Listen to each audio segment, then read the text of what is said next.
So yeah, that's right, you read the title correctly. I have officially given up on the rate standards. I just don't care whether or not a level is rated. I will play it even if it's not rated. Like, I will still be a star grinder and I'll still play a lot more rated levels than I do unrated ones. But I'm officially at a point where I just don't care, right? Like, I don't care. If you want to play with CBF, go ahead. If you want to play on a 2.1 private server, go ahead. Because at this point, I think the rules of this game are so back-assward that there's just no point. Let me explain why I'm a little heated, alright? And I put this video off because I was more angry about this before than now. Now I have a bit of a level head and I can discuss this properly, but, Alright, so, RobTop in the Discord basically put out a statement. It was really just a response to some guy, but he basically explained why he doesn't rate a lot of levels. And he explained that he intentionally rates a certain amount per day because he doesn't want to spam rates, and he does this specifically so that way levels get more attention. I don't get this. The idea RobTop's presenting is that if I rate too many levels, individual levels won't get as much attention.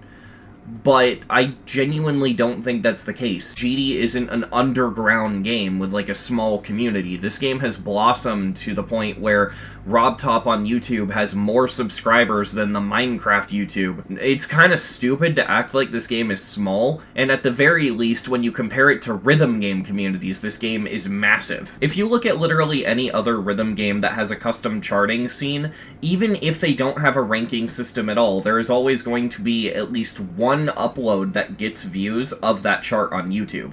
Take Osu, for example. So many charts on Osu get ranked, but because of the sheer amount of people playing the game, there's always going to be people playing these ranked charts. I see GD in the exact same light. I genuinely don't think the rate system has anything to do with a level's popularity.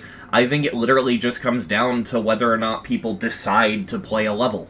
I can think of so many rated levels that no one gives a shit about versus unrated levels that people absolutely give a shit about. 6534 is a rated circles level. It's not a demon, but it's a rated circles level, and until I showcased it for my 9 circles list, there was not a single upload of this level on YouTube. Yes, that's right, an undocumented rated level.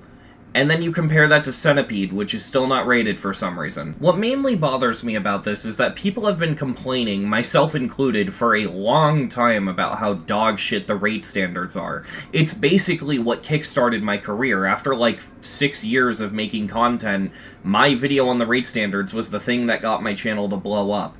So this is a thing people have been complaining about for a long time, and the easiest way to start heading in the correct direction to fix the rate standards is to just rate more levels. Rate levels that people want rated. RobTop, if you see this video, start listening to your community and rate levels that your community wants rated. Want to know what my breaking point with all of this was, aside of obviously the comment RobTop said in this Discord?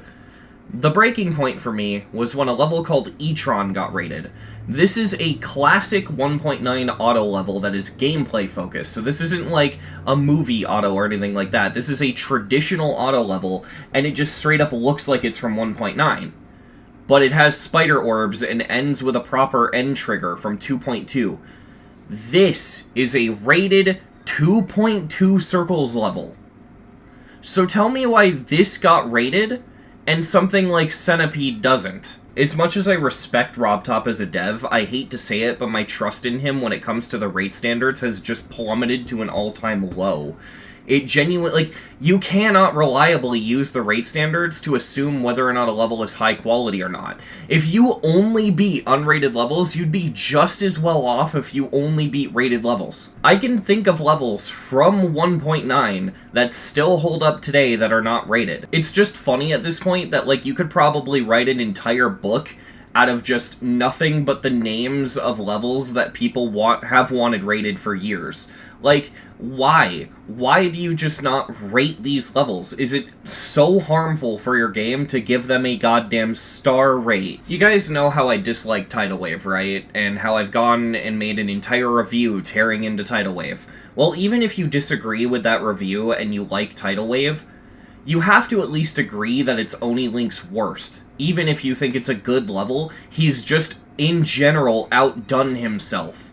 And you want to talk about RobTop giving so much of a shit about giving levels attention? Monogatari got verified. If you don't know, this is one of the levels that I mentioned at the end of my Tidal Wave review as being a good Oni Link level. Yeah, it got verified 2 months ago.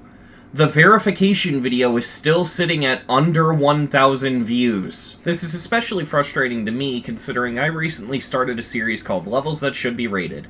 It's pretty much obvious what it is by the name. It's me discussing levels that I think should be rated. I talk about 10 per episode, and here's why this matters. I'm actively working on an episode at the moment, right? I'm working on episode 2, which is going to only feature 9 Circles levels. That doesn't mean 9 Circles levels will or won't be featured throughout the rest of the series. I'm just doing an episode specifically for Circles levels because there's a lot of unrated high-quality Circles levels. And, you see, working on this episode, it just makes me think about the fact that getting a rated level, there are no standards. It's just complete RNG. You're gonna tell me that Volcanic Gleam is not rated, but fucking E-Tron is? Like, it literally just comes down to whether or not RobTop likes the level. Nothing more, nothing less. The tidal wave situation realistically was my boiling point. And don't get me wrong, I think the community mishandled the situation too. Harassing the dev to rate a level is not the solution and never will be. That being said, for RobTop to say that he wasn't rating the level purely because he wants to artificially choose what isn't top 1 just based off of what he thinks represents the game the best, newsflash RobTop, the top 1 does not represent the game. The thing that represents this game are the level creators and the players. You know, the people playing the top 1. If you're not going to rate levels for people to enjoy, you're going to lose the players who actually play this game and make content on it, and this game is going to lose popularity. If I can put this into terms that are easily digestible, because I feel like I'm having a hard time explaining this, Tidal Wave is popular, yes, and it does represent the game right now, yes. But it doesn't represent the game by itself. It represents the game because of the people playing it. If you don't have players playing Tidal Wave, then Tidal Wave is not going to represent the game. Here's the thing. Keep this in mind, alright? Acheron was top 1 for over a year. That's something you have to keep in mind here, because Acheron got so stale as a top 1, and it wasn't because the level was bad or people were getting sick of it, it was more because top players were getting sick of the level being top 1. Think about it. Once all the top players have beaten the top 1, what the fuck do? They need a new top 1 to play. If the top 1 stays top 1 for over a year, you're just gonna run out of people who are going for it. Of course, Acheron would be dethroned by Avernus, but everyone fucking hated that level, right? No one wanted to play that. And so, for RobTop to see that situation, where the 2 most recent top 1s, one was top 1 for over a year, and the other nobody liked, why would you not just rate Tidal Wave sooner? You know, the level everyone wanted to play, everyone enjoyed, to the point where even fucking Riot was going for it for a little bit. This is where I realistically just get annoyed with RobTop and how he handles the rate standards. RobTop is one guy. He cannot rate this many levels. This isn't a small game anymore. There is like hundreds of levels uploaded per day that are rate-worthy alone. More if you count all the recent tabs slop. One person can't not go through all of that. And you can see the consequences of this with how pick-and-choosy RobTop is with what he rates. I genuinely think RobTop needs to do something soon. Like, give your Elder mods the ability to rate levels or something. Just lower your rate standards a bit, rate more levels, you know, give the ability to, like, a small team to rate levels. I don't understand how you can trust a team to update levels, but you can't trust a team to rate them, because I'd say updating them is way riskier to trust someone to do than just assigning them a star rate. Like, how fucking wild is it that someone's able to just set up a team and they're like, yeah, you can update classic legacy levels like Windy Landscape, but you can't give a star rate to this one unknown level by some guy who's actually, like, peak, but no one knows he exists. Like, genuinely, what do you lose by just rating these levels? I don't understand. It's just, I don't know. The whole thing just confuses the hell out of me, and, yeah, I'm sorry this video is so ranty, but just a lot of shit that I wanted to get off my chest because these things have legitimately been bothering me, and, yeah, thank you for watching.